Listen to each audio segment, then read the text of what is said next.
like Greg said, you do not need an army of people and contacts in Web3. You can be a developer anywhere in the world, and you can deploy to a blockchain, and you get access to the same set of tools and APIs and consumers as others. So this is like the best ecosystem to build right now. And in a few years, I think if you start now, you'll be one of those larger protocols also. I think a lot of the protocols we see today started in 2017. They're doing well, but I think that similar phase is starting again. Now is a good time to start.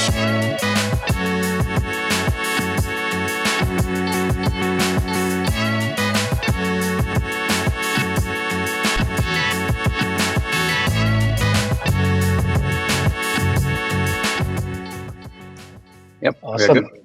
We good to go? Prash, Yes. You're feeling nervous? About the game?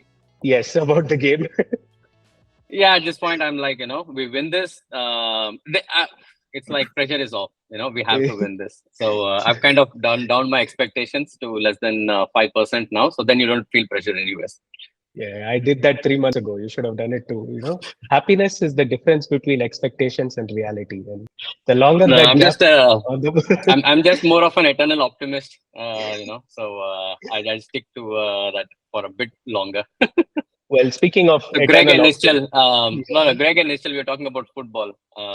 Raghu and I support Arsenal. So there is this big game against Man City tonight. So that's what we're talking about. It's not that I've known Prash for like 5 years or something like that. That's not why we are good friends. Because we are Arsenal fans, we have shared trauma. So we will always be friends with everyone. But speaking of being eternal optimists, it's the Web3 Normies' pleasure to host Greg Hammer and Nischal Shetty from Shardeum. Interesting bit of trivia. When we started Builders Fair, the first call that we actually went out and had was with Nischal. And Nischal, I don't know if you remember this, but you were also our first check. And we've been Really? Yeah. You were our first check. I thought I was like the 10th or the 15th. That's why I invested. No. You didn't tell me that. Okay. No, I'm just kidding. No, I think I've known both you and Pareen for a long time. So it was it was less about thinking, but more about just knowing the folks and knowing that you guys have been building things. I think I always believe that a lot of people think entrepreneurship is like a one-hit wonder where you just do the first thing. If it works, it works. Otherwise, you're out. But I think if you have this long-term vision for yourself, that you'll continue to build stuff, even if a couple of misses happen. I think you eventually get ahead. So I've seen a lot of I think the success factor increases on second time, third time founders. So whenever I see someone who's already built something, irrespective of the outcome, I think I always love to back them. That's awesome. Thank you. So yeah, I'm happy I was the first check, but I really did not know. I don't think I even asked you guys. So now I can tell everyone that I was the first check. Thank you. That is what I was waiting for this whole time. I was like, hopefully. I hope I'm the only one you're telling this to. Otherwise, later I'll meet 5 other people who'll say that we are also the first checks. I can send proof. You were the first. Raghu, this is on record now. Okay, so it's out there. No man, I have no fear. I'm telling the truth though. So, but yeah, it's really fun having both of you here. Nischal, a lot of people know you from WazirX, but the Web2 people that have been in the ecosystem for a while will also know you from Just Unfollow, that then became Crowdfire, which everyone looked up to it as one of those success stories that people wanted to recreate for themselves. So it's fun having you here. And Greg, I see you at every crypto conference, man. Like, how do you do it? Like every place. I thought that my team is available everywhere, and sure enough, a tall, friendly face will always be there around as well. So it's lovely to have you on this call as well. Yeah, thanks so much, Raghu and Prashant. It's a really great opportunity to be traveling the world, going to all these events. Definitely, an opportunity, not a duty. So really happy to be here. So I have an interesting story. And Prash, I will let you come to your fun, deep, tech-related questions in a bit. But I do want to talk about this to Greg more than Nischal. Just before the call, Greg was talking about how he messaged Nishchal back in 2019 for a project that he was doing. And I'd love to get into that story, but it resonated with me because the first job that I got in Bangalore was with a company called yourstory.com. And my resume was, there was no job application or anything like that. I actually wrote a heartfelt 2-page message on Facebook to Shraddha. And Shraddha Sharma was the founder of Your Story. And when she looked at it, she said, "No, you know what? This is so enthusiastic. You should come over and do it." So I want to relive that story with your experience with Nischal and how it ended up becoming that you started to work with him at Shardeum. Yeah, absolutely. Great question. So in 2019, I was working with Nishal's current co-founder, Omar Syed. Omar's a distributed systems engineer. He spent most of his Web2 career focused on building large distributed systems with millions of daily active users for big companies in the US like NASA, Yahoo, and Raytheon. And the architecture he had used to build systems at all of these companies was called sharding. So Omar had a vision to build applications in Web3 that are decentralized at the scale of WhatsApp, Reddit, Twitter, but there was no blockchain out there that was scalable enough to support those applications. And so he started a project called Shardus, which is software anyone can license to create their own app-specific sharded blockchain. And I was working on nights and weekends with Omar. Mainly, I didn't even understand the technology back then. I was just so fascinated by Omar and what he was building that I wanted to support him, because I think a lot of the other people in Web3 at the time in 2018, were just working on ERC20 tokens with a white paper. Some of the projects were pretty sketchy, and they were really focused on raising millions of dollars with very little traction. But, Omar was this unicorn that was just extremely intelligent, had an amazing reputation, was building a really cool product, and had no focus on raising money. And Omar was born in Hyderabad. I think he moved to the US when he was about 8 years old. So, just being Indian, a lot of our community, was from India, his friends and family still in India supporting him. And so I wanted to look up who else we could work with in India.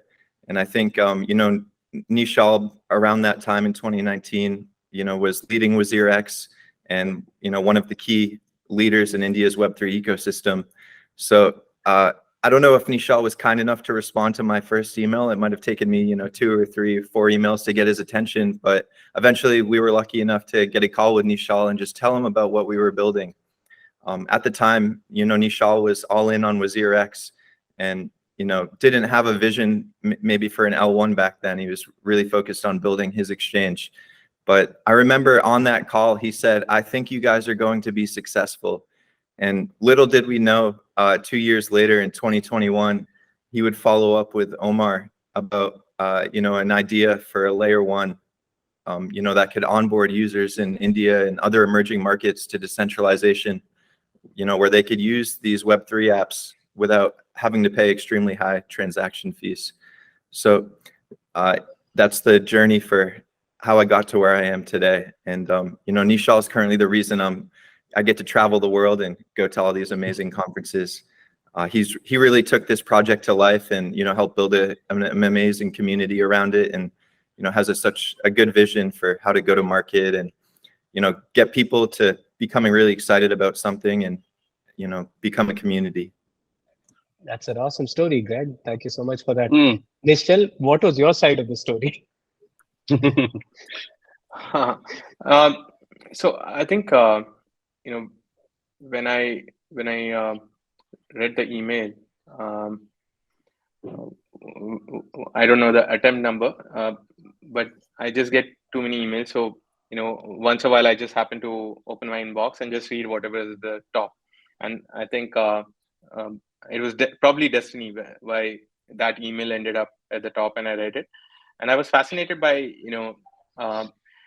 because back then also everyone was trying to build scalable L1, but the ideas all centered around, you have something non-scalable, and now how do you try to scale it? And that involved a lot of compromises. And no one had no one was even attempting to redo everything from scratch with scalability as like the number one focus.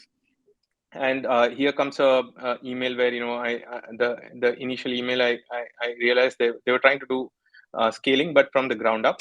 And that got me fascinated. And I think one of the reason why nobody is attempting to build a scalable blockchain from the ground up is that the time that it takes. Everyone is in that whole fast food movement where you just fork it and go live, make money, or do whatever you want, but you don't have to spend too much time building something. But here was a project which I think they had started in late 2017, and in 2019 is when we got in touch, and they were still building, and they had this thing that they will solve this problem once and for all. So that motivated me. I got in touch with Greg, and then I had a call with Omar, and I was fascinated by even the technological direction that they were taking, which is sharding. So I personally have worked in sharding right from my first startup, Just and Follow, but I did not implement it. I used Google Bigtable, which was a sharded database. So I knew how sharded databases can scale, and how they can really help you with scaling your applications. So that got me excited. I heard the whole architecture overview, and that seemed amazing. But then I also had this thing that, is this possible? Is this something that can be implemented? And in 2019, they were halfway through. So they hadn't done the entire thing, but they were halfway through. So I said, let's stay in touch and let's see, where these guys end up. And in 2021, I saw a demonstration by Omar and the team where they had completed all of the things we had discussed in 2019, and they were demonstrating scaling. Where I think they started with 100 nodes, and then they increased the number of transactions on the network, and it automatically scaled to 500 or 5,000 nodes. I don't remember. But that was beautiful. I mean, if you think about it, that has never happened before. You've never had a blockchain where more nodes come in and the TPS increases. So that was a breakthrough moment, and I thought, this needs to be taken to the mainstream. The world needs to experience this. That's what got me into getting in touch with Omar in 21. And in 22, we announced Shardeum. It was all really quick. I got in touch with Omar, asked him, can we catch up in person? And I think we spent 3 days in Dubai in late 2021. And in those 3 days, we had hashed out, what the smart contract platform would do, what would be the key aspects, what would be the name. Also, I think it came up in that meeting only. So a lot of things happened in those 3 days, and then we went back, and in a couple of months, we announced the project. So that's how Shardeum, was created. It was a great story, Nishchal. Prash, over to you. I feel like you had some L1 specific questions that I am before also I go interested there, to right? know. I think what's quite fascinating here also is the outside world probably thought Shardeum just came together in the middle or late 2022, right? And here is yet another L1 that's just coming out. But what this story tells us is that the work for this has been going on since 2017, and in 2019 is when Nishchal first heard about it, and 2022 is when the world heard about it. So that most people, in startups and also in even in Web3, right? That does happen a lot. You spend a lot of time before it comes to the market. So it's not like a overnight success. There has been a lot of work that has gone into coming into making it into what it is today. But yeah, I mean, just going back to Shardeum itself, right? The first question that I would have, and I'm sure you hear this a lot, right, is why do we need yet another layer one? And in general, from your perspective, why are layer ones valued so highly or so much in dollar value? Sure. I think the first part, why do we need an L1, is till the biggest problem today, if you use any L1, is the fees are high. Any decentralized L1, or if the fee is low, then it's not decentralized enough. What I mean is, you cannot run your own nodes. You have to delegate. Now, delegation is as good as saying, okay, as a company, I don't need one company. I'll have 10 companies of mine which can run the nodes. So I don't see delegation as a solution to reducing the fees. And even with that, the only thing is you're just moving the needle a bit more. For example, if a truly decentralized network today, take Bitcoin for example, might have 10 TPS or 20 TPS. If you bring in delegation model, you might get to 200, 300 TPS, 400 TPS, 500, but you're still having a ceiling there. So what we are doing is we're just pushing the problem ahead for a later date. We do not have a solution where it's infinitely scalable, where it will keep expanding as the markets expand. I mean, imagine if the internet had a upper limit on TPS, we would never have had any of the things that we have today. We would not be even having this conversation because TPS problems. The internet can't scale. We would just be in that whole Web 1 era. So scalability is, I think, the biggest factor that will expand an ecosystem. And that simply does not exist in L1s. Now, the question is then, will a truly scalable L1 just be the only answer? I don't think so, because one is scalability, the other is customization. And I think there will be several L1s required for different use cases. Now, and L2 is also required for different use cases. But I think the world definitely needs a horizontal scalable L1, which is where Shardeum is trying to, really emerge. But there will be vertical L1s, there will be L2s with customization layers, and it'll be a multi-chain ecosystem. And this is not even a prediction. I think you can see the markets today. It's definitely already a multi L1 and L2 ecosystem, and it will remain. But I think for a lot of people, they have a few desires. I think the one is to participate in the network, and I think that is the biggest barrier today. You and I cannot run a node simply and participate in being a validator. It will either require a lot of hardware, or it will require a lot of capital, or it will require you delegating some of your small capital to a third party. So I think that needs to be solved, which Shardeum is solving. Anyone can run a node on Shardeum, which is amazing. The hardware requirements are low, and while we haven't announced the minimum staking amount, the idea is to keep it in the $1,000 to $2,000 range, probably $1,000. Now, there are some, it's not technical. There are some economical aspects to keeping a very low staking amount, which is that, if you keep it too low, when some node behaves bad, is that threshold enough to punish them?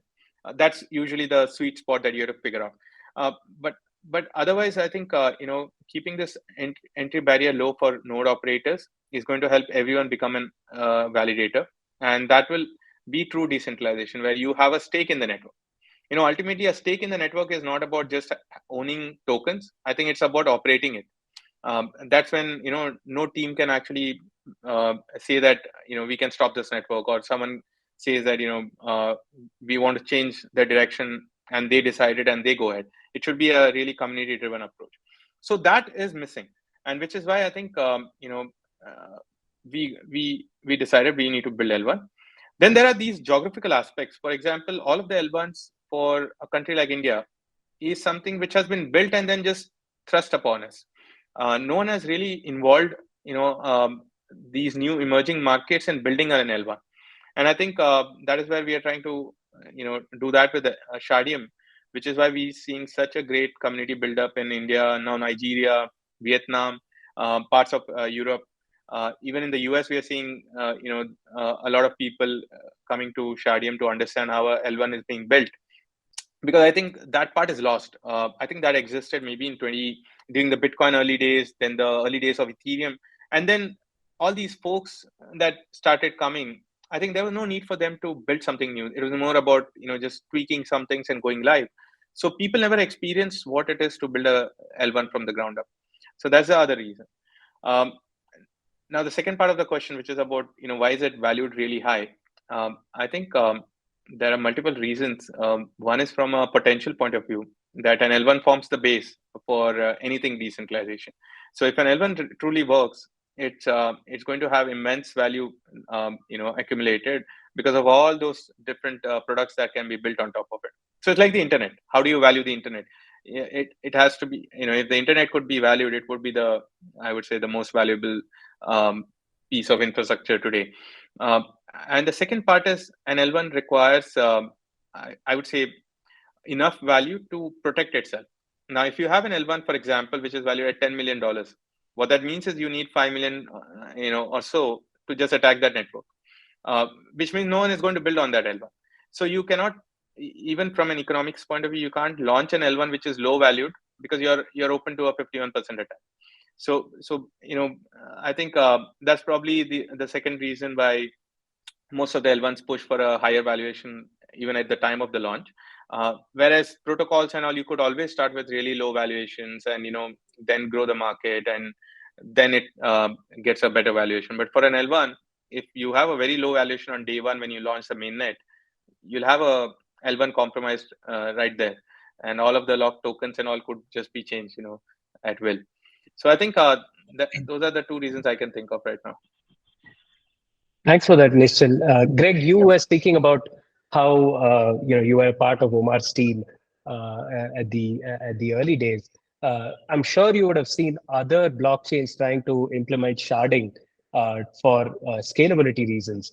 I remember back in 2017 and 18, sharding used to be quite a buzzword of sorts, and when it specifically came to blockchains and the scaling conversations. None of those blockchains really took off, and to now come back and hear Shardeum being sharding focused again, what do you think went wrong with the earlier chains that were trying to implement sharding, and how does Shardeum do it differently? Good question. Yeah, so there's definitely been a few attempts at sharding in Web3. And I think similar to what Nishchal mentioned earlier, we're all here working in Web3. We all know the opportunities available to us in this industry. There's, so much upside and opportunity, which is really exciting. And I think that leads to, a lot of new products, especially in the early days, focused on going to market so they can raise funding and acquire users. And, with that, a lot of the sharded blockchains haven't started with sharding as their core concept. Maybe sharding was a plan in their white paper that they had planned to build in the future, but it takes a very long time, to build a sharded architecture. At Shardeum, we've been building this product since 2017, as we've discussed on this call. And so when we look at some of the other sharded blockchains out there, what we've noticed is they've gone to market with an MVP that's very similar to the existing smart contract platforms today. They don't start with sharding built into the network. They go to market, they focus on raising funding, getting users, and then, when scalability becomes a problem, then, that's when they start to build sharding. But it's really challenging to, build a sharded blockchain when you already have an unsharded network with, so many users and data on the network. And, so to try to divide an existing blockchain into different shards and divide the data is very complex. It is possible, but it results in making sacrifices on the capabilities of the sharding because, you're limited to what you can do when you're trying to perform, surgery on a blockchain that's already live and operating. So there's been a few challenges that we've seen with the existing sharded blockchains. It requires human development to monitor the network and determine when it's the right time to add more shards and increase the TPS. So it's not very decentralized if you have to rely on a development team to add more shards to a network. Another big challenge is the existing sharded blockchains break composability. Not sure for the listeners if they're very familiar with the term composability, but to put composability in very simple terms, you can think of applications like Legos, and Legos on their own are, exciting tools, but Legos can be even more exciting when you combine them together and build higher order applications or experiences. That's what composability is in Web3. You can combine the outputs of applications together to create some higher order experience. On the sharded blockchains today, they break this composability experience in cross-shard transactions. So it's really complex for developers to build on the existing sharded chains because they need to be aware that the network is sharded and think about which shard they want to build their application on, because the only other applications they'll have with composability with are the apps on the shard they choose to build on. And so those are the two, I think, major issues is just determining how to add more shards and, breaking composability. So at Shardeum, there's a lot of innovation being built here. One really exciting, value proposition of Shardeum is it's the first blockchain where each time you add a new validator to the network, you get an increase in TPS capacity. On the other sharded blockchains today, you have to have a shard size amount of nodes available to add another shard to the network to increase the parallel processing and get more TPS. So that shard size might be like 300 nodes. You need to make sure there's 300 nodes available to get faster. So at first, this is a pretty simple process. You might have a highway that's only 3 lanes. And when you add one more lane to a 3-lane highway, you're going to get a big increase in speed, because it's only 3 lanes. Now you're building one more lane to allow more cars to go through. But if you have a 100-lane highway and you add one more lane to it, it's not going to make as big of an impact on parallel processing as adding 1 lane to a 3-lane highway will. It's the same challenge with the existing sharded blockchains out there. When you add 1 shard of 300 nodes to a 3-shard network, it'll make a big impact. But eventually they might get to like 50 shards or 100 shards, and adding 1 more shard won't be enough. And so it becomes a really complex problem to manage the number of nodes needed to add more shards to the network. With Shardeum, we don't need a shard size amount of nodes. It's the first blockchain where each time you add a new validator node to the network, you get an increase in parallel processing, which ultimately results in higher TPS capacity. And so the question comes up, how do you determine when it's the right time to add another node to the network and increase the speed? With Shardeum, we've built a feature from Omar's Web 2 career called auto scaling, where, this isn't the way it works in Web 2 today. Developers don't need to, monitor these applications every second of the day and determine when it's the right time to spin up more nodes in AWS. It happens automatically on the back end, so, developers can sleep. So at Shardeum, this feature auto scaling works where the validators every 60 seconds measure the traffic on Shardeum. And based on the network activity, the validators determine the number of active validators needed to process the current transactions to prevent congestion. And it's then almost like elastic scaling that you just mentioned that AWS has. Exactly. So every 60 seconds, the number of active validators will grow or shrink based on the user activity of the network. Those are a few of the innovations and differentiators at Shardeum. And the thing is, we also, it's like building on Shardeum is easy as building on the other unsharded chains out there. You don't need to think about the fact that it's sharded and think about which shard you deploy your application to. The whole network has composability, just like the existing uncharted layer ones. Got it. Yeah, I mean, I actually have a lot of questions on that. I mean, it's super fascinating, but just for our audience, I'll just control myself here. Please, Nishchal, go on. No. So I think what Greg said is, from a technical point of view and stuff. I think one of the things I would want to probably discuss is more from a product approach as well. When when you ask about so many attempts before and so many attempts happening right now for sharding, how is Shardeum's approach to sharding so different? Is and I see this mistake being made in Web3. Now think about if you guys remember the launch of Google Chrome, which was a brand new browser, and it was so much easier to use, so much faster. People loved it. But imagine if Google said, okay, we've got some really amazing new technology, but the only thing to do is you need to rewrite all of the websites all over again. You need to learn a few things all over again on how to use a browser. And many of the products will start breaking, but there's a new language. Developers can learn that language. They can rebuild websites. The problem with that is you're introducing a new learning curve to your end users as well as to your developer ecosystem. And that has been the biggest mistake of most of the sharded attempts until now, and even the ones that are happening in parallel with Shardeum, which is it will break the current ecosystem, the current user experience, and it'll take us backwards or forward, does not matter, but it will require relearning for the developers, where they have to learn a new language or a new virtual machine. For the consumer, where they have to learn new ways to do things. In Shardeum, what we are doing is we're focusing on what is the smart contract platform that really people understand and use today. Ethereum is the largest, and you know a certain way of doing that. So what we've done is we've made sure that you do not have to relearn anything. When you use Shardium, it's as straightforward and simple as using the Ethereum of today, not the Ethereum of tomorrow where they're trying to build sharding and make it more complicated, but the simple interface of today. And in fact, we are making it simpler. For example, we have immediate finality, which is you don't have to wait for block confirmation or something for your transactions to be confirmed. You do not have to set the gas price. That's a flat fee, which is something very natural from the Web 2 era. You don't decide the fee. The network already knows what the fee should be. You just pay that fee.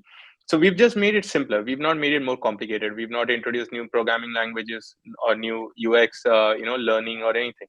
And I think that's going to be one of the other key factors why Shardium's attempt is going to be different from the existing sharding attempts. Nishchal, actually, that brings me to one of the questions that I did want to ask you at a later time. But every once in a while, there is a new language that essentially comes into being what a blockchain developer has to learn. So it was Solidity, and then with the summer of Solana, as it happened, it was Rust. And then there were a lot more Rust-based change that came up just because of how robust that language was. But even that I could understand, which was that Rust existed pre-blockchain, and there is a precedent to learning it and enough documentation out there. Then there are languages like Move that have come out now, which is at the center of things like Stui and Aptos. What is your view on them as to why they do this? When clearly, as you rightly pointed out, it adds a new learning curve to it.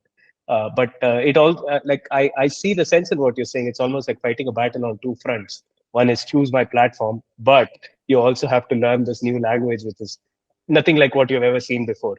And to be able to get all these opportunities here, you have to go through this hurdle. So why do you think that chains like like the ones that I just mentioned right now are going the new language route, as opposed to your choice, which was stick to what exists right now? I think it's a combination of a variety of factors. One is just when you want to innovate, why not innovate on everything? Which I believe is not a right way to do things. Find the biggest problem, innovate there, maybe adopt everything else, the way it is. So one is just hyper innovation. You want to innovate everywhere, but that just really create problems for the ecosystem in general. The second is probably I do not have deep technical understanding of the other chains. Maybe the way they're structured, the existing EVM may not be suitable. It may not work, and probably they were forced to build a new virtual machine. And maybe since they were building a new virtual machine, probably they thought, why not build a new language? Like Solidity, for example, does have its own drawbacks. So does JavaScript, and there have been attempts trying to see if a better language could be built. Everything fails because getting adoption is the hardest, and developers, they eventually reach something called as developer fatigue, which is one software developer ends up just learning one or two languages max. There will be some who will know 5, 10 and all, but an average developer's lifetime 2 or 3 languages they're simultaneously working on, which is why if you see desktop era, you had Windows and then you had Linux, nothing apart from that. The mobile era, you had Android and iOS. Even Windows mobile phones could not make it because of the developer fatigue. And I think the same thing will happen to blockchains. Maybe there might be a second one, but I know the first one, which is Solidity and EVM, will exist. It is the largest right now, and it will continue to grow. And there can be improvements made to the EVM eventually. And maybe there might be one more. We did not want to go that route of trying to be that second one as well. I think it's a lot of hard work just solving for scalability in a blockchain. If we were to take up the whole onus of getting developers to learn a new language, even if it's an existing one, just creating new smart contracts using that existing language itself, building all the developer tools that are required, all the resources that are required for you to learn them. I think it's a really large responsibility on a L1 to do, and that scares me. And I think me and Omar, we were both certain that we want to focus on the innovation that we're building at the protocol layer, not have to innovate on the application layer, which is why on the application layer we decided to build using the EVM, so that you don't have to learn anything.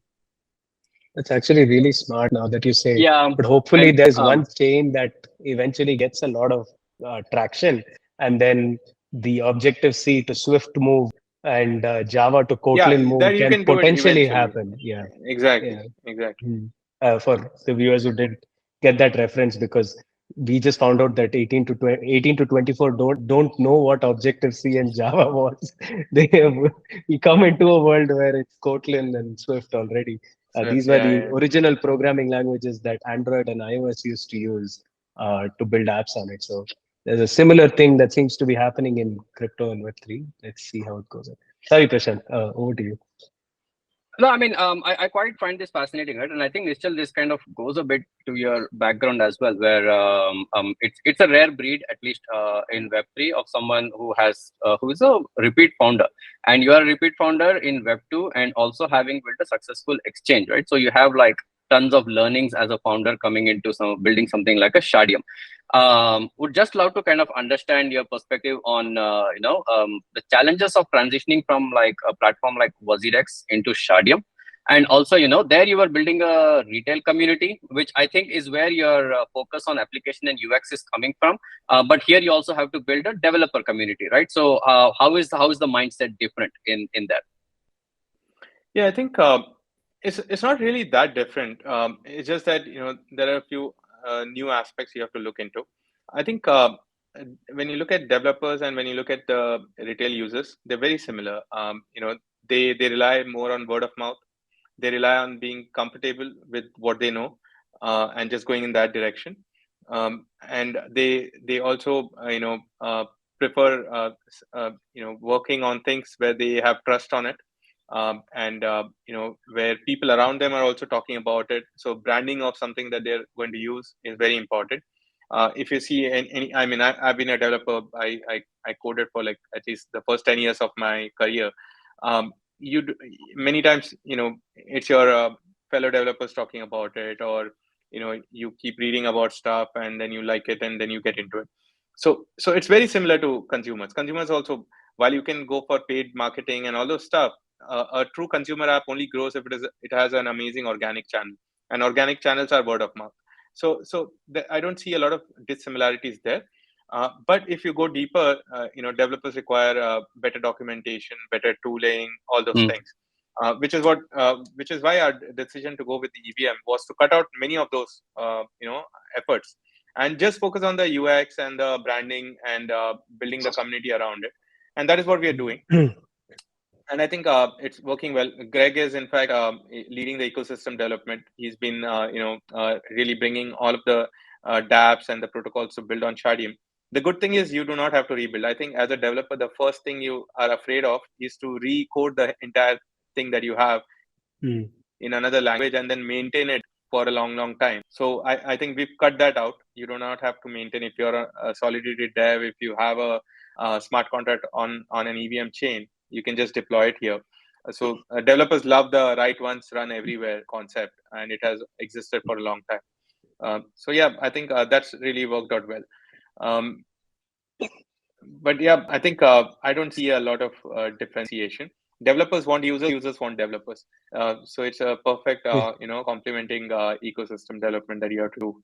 The cool thing there is that you know what goes into actually building a user base, which not a lot of L1 founders know, which keeps me interested in Shardeum from a spectator standpoint.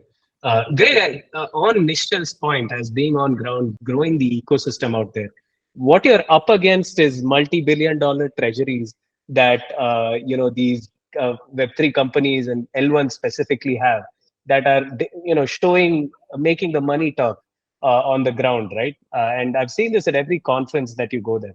What is it like going up against them, and what are your trump cards to still get developer interest onto Shardeum? Yeah, I think one of the advantages we have is just the fact that we're tapping into the EVM ecosystem, which is a network effect that already exists. We don't have to invest a lot of money in it, educating developers on Solidity, because that's already been done. We don't have to invest a lot of money into getting hundreds of new applications built. That's not like a necessity because it's already been done. We just need to get in contact with these applications and show them the opportunities available on Shardeum. And as Nishchal mentioned, build once, deploy multiple times. So it's easy for all the existing applications to come to Shardeum and build on Shardeum. And I think, there's going to be competition in any, market in the world. Competition is a good thing. And, things get really expensive if your positioning is in a, very saturated area of the market where there's a lot of other companies with the same position trying to, do the same things and communicate the same message as you. But in my opinion, Shardeum's positioning is quite unique. We're very focused on emerging markets, whereas a lot of L1s or L2s today don't necessarily have a specific geographic focus. Right now, Shardeum is going all in on India and Nigeria, educating new users on Web3 and trying to grow the market by doing so, ensuring that Shardeum is the first blockchain they learn about and interact with. And we're also, from a product perspective, really unique in the fact that most blockchains today, are focused on vertical scaling, where we scale horizontally and get faster as you add more nodes. So there's some proprietary innovations that we can include in our messaging that, get people excited and make them interested. And we're also building our community in markets that are really tough to reach and access. As Nishchal mentioned, developers want users, and users can come from all over the world. And it seems that a lot of their emerging markets are where most users are coming from in Web3, because they have real life challenges that Web3 solves right now, like, mass inflation of your fiat currency. In places like Nigeria, there's a high number of daily active users because they can escape inflation on chain. But if you're not from Nigeria, it's really tough to access those users. It's a new language, complex country with different cultural norms. And so by building on Shardeum, they have access to users in India, Nigeria, parts of the earth where other companies aren't super focused on building. That's exciting to hear. It's always... We will also raise similar amounts of funding as well to the other ones. There it is. I was wondering when that was going to come, but maybe we should have followed this up with why are L1s valued so much? And Greg, how do you plan on going and growing out the ecosystem? But I think that at some level, this is what product-led growth looks like for an L1, I guess, where there's something that's super easy to go out there into the market with, and the developer cost for switching is not as much as it would be with another chain. That makes a lot of sense. I'm sure so Nishchal, I just wanted to mention, I'm sure Nishchal is probably itching to talk also about, like, community growth and, the unique approach we're taking towards growing our community that, also in return helps grow the ecosystem. Yeah. Just on that, Nishchal, also, if you could also elaborate a bit on, like, I think you guys are in your testnet, and any message you want to give out to the community out there around mainnet and also what's out there, please feel free to go for it as well. Yeah, sure. No, so thing is, like Greg mentioned at the end, it's not like we are not going to raise money. We're going to raise money. We've raised a good seed round, but the approach that and I think I've also taken in my previous startups is, before you spend money, you need to be able to grow organically and reach a 0 to 1 position and have your playbook in order. Because I see money as not the fire starter. It's to expand that fire, like, make it larger, make your, your area of impact larger, but it cannot be the reason why you, start creating impact. And that's a mistake that a lot of people do, which is they think that you bring in money and you throw it at a problem and it'll solve it. But we are taking a different approach. We're first trying to understand, okay, what are our challenges? How do we solve them organically? Now, once we've solved them organically, for example, we created an event which is called Proof of Community, and we are trying to grow it organically. And we are seeing about, I think, 2,000, 3,000 users a month through that event, and with the lowest of costs. Now we know, okay, maybe $1,000 gets us 3,000 users, and those $1,000 we can afford to invest. Now, if we go and raise $10 million, we know we can get in, 3 million, 30 million users, all organic, all offline, IRL users around the world. So that's the way we are doing it. So we built this playbook for India. Now we are building it for Nigeria. We build it for a few countries. Then we can go and raise money to expand it further. But a lot of people, what they do is first they go and raise like 50 million, $100 million, and then they figure out what to do with that money. And that's the biggest problem to have, which is you have money and then you figure out how to spend that money. What we are doing is we've raised a small round, which is big in terms of any other seed raise, which is 18-19 million dollars, but it's small from an L1 point of view when you compare to other competitors. But once we've put out our model saying these are the things and these are the costs, then we'll go and raise a larger round. So that's our approach, which is why we're going in a different direction. Now to what was the second part of your question? I forgot. It was about what's next. I'll just what's coming next for Shardeum? Yeah, so the thing is, we've been growing the community, and the idea is to continue that growth. We started with India, and now we are expanding to other nations. Nigeria happens to be that. Vietnam, we are trying. We're experimenting with. We've just hired Kelsey, who's our chief growth officer. She's going to be focused on the US market. So the idea is to build Shardeum into a global brand. Today, if you ask anyone in India, if they're in Web3, they know Shardeum. And we've been able to achieve that in a really short period of time, all organic. We want to do something similar to multiple geographies and make this a globally known brand by the time we get to mainnet. So maybe in the next few months, we want to get into a few more countries and be there as a multi-nation brand right now. In terms of the product development, our BetaNet is out. Now, when we launched the BetaNet, we had tested it on maybe, I think, 200, 300 nodes, because that's all you could run as a entity. But we were surprised to see 20,000, 30,000 nodes on the BetaNet. And these are all, no incentive. People are just running it because they want to participate in this. So that's uncovered quite a few new challenges which the team is solving.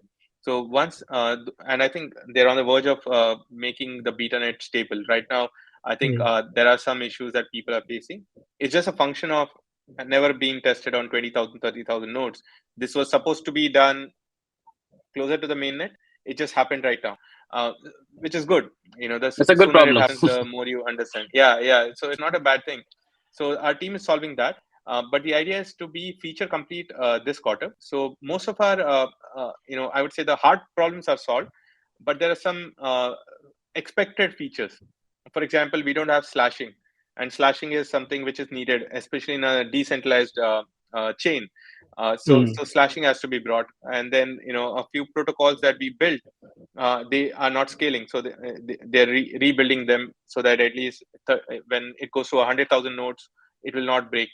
So those are the things that is still pending, which is this quarter's plan.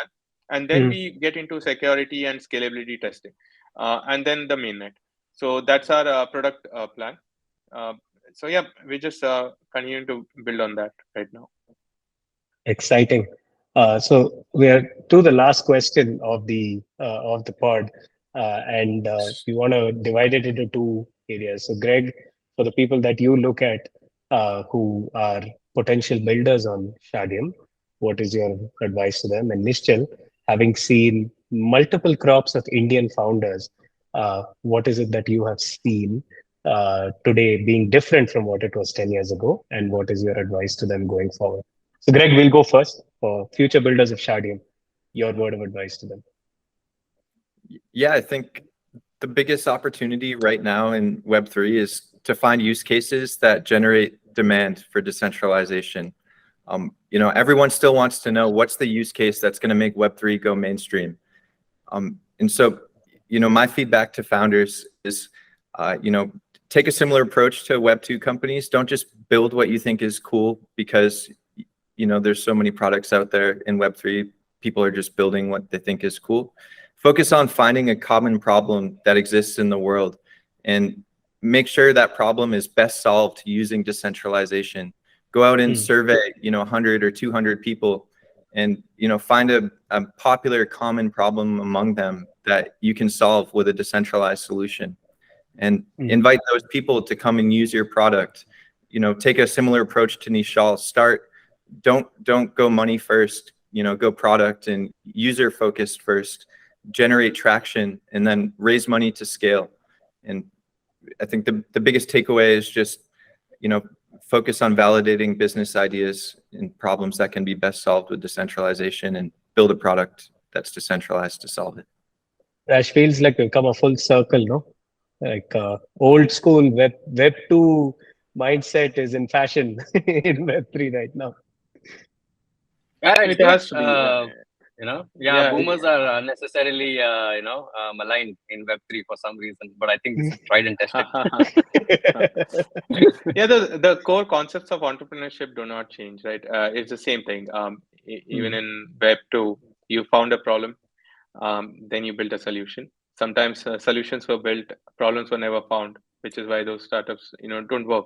And I think it's the same with Web 3. Though I think 2017, 2018, we saw a lot of these solution first and problem second kind of approaches. What I've seen in the last couple of years, which, Raghu, to your question about Indian founders and all, is they've really gotten good at identifying problems. So now before in 2018, I remember I used to get, reach outs from people about just ideas. It's just ideas. And when I ask them, who are you building it for? They do not know. These time now in the recent months, I've been seeing where people come with saying, hey, I think this is an issue, or this is a problem, and there needs to be a solution. And some say that these three solutions exist, but they lack some of these things, and we are building that. Or there is no solution to this, so we're building. So I think founders have gone from a solution first to identifying the problem and then building the solution approach, which is really good. And it's something I used to see in at the beginning of the conversation we spoke about serial entrepreneurs or second time entrepreneurs. Now I'm seeing that even in youngsters. Maybe it's just there's so much of information and knowledge available. Maybe they're getting smarter faster than I think most of us who got into entrepreneurship 10-15 years ago.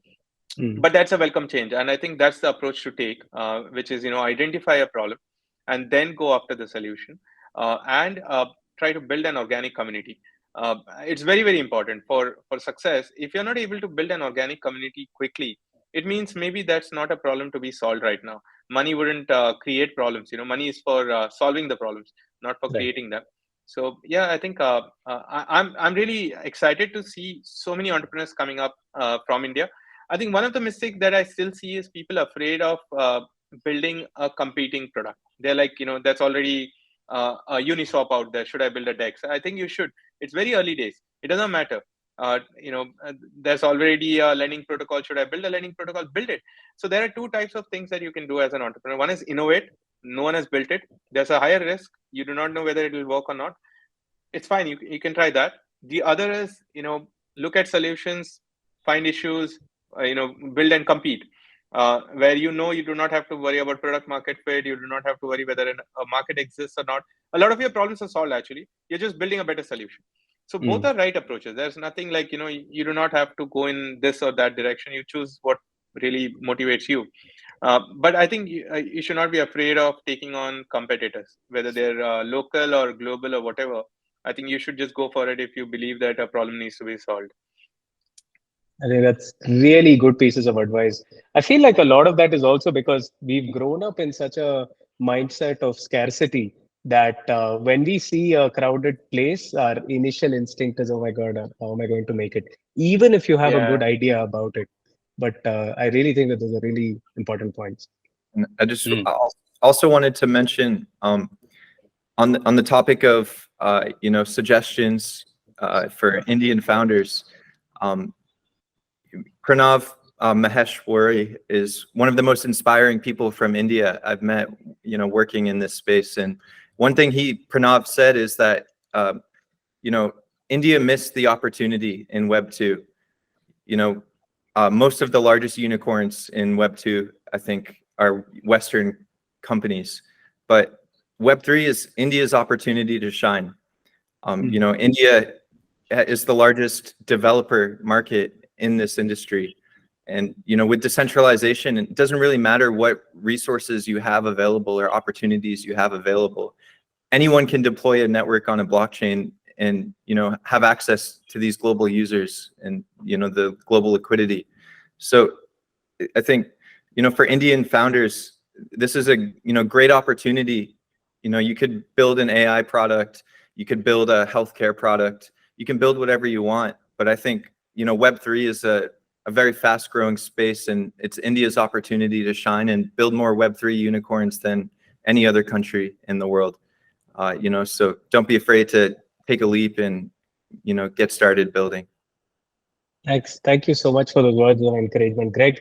This was fun having the Shardeum team on and kind of giving us a little more clarity about, why another L1, why Shardeum, why Sharding, and what's coming next. So it was a pleasure having you both on the Normies podcast. Prashant, what did you think? No, it was great. And thanks, guys, for taking the time. This was brilliant. And if there are any last words that you want to say for our 5 listeners who are tuning in right now, feel free to go ahead and give them a few words. No, I think I spoke a lot, but ultimately, I think it's really exciting to be in this ecosystem. It's very new. I don't think we realize how early we are, and it's going to grow to over 1 billion people, which means you're in the top 20%, even if you just entered it yesterday. So kudos to all of you, whoever is listening. You're into a sector which is still being formed, so you have the opportunity to really shape it. Instead of having to get into Web 2 and complain why it is the way it is and why you do not get any access to anything because all of the top companies have eaten up every idea that you can imagine. I think in Web 3, those Web 2 companies have no idea what they're doing. So for you, this is an opportunity to really shine. And like Greg said, you do not need an army of people and contacts in Web 3.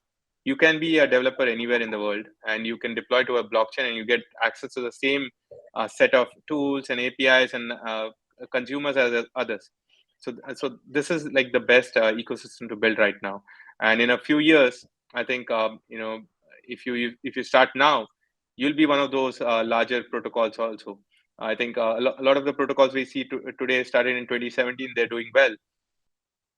But I think that similar phase is starting again. Now is a good time to start, and just follow through for the next 2 to 3 years. I'm sure you'll be one of the larger products on Web3 then.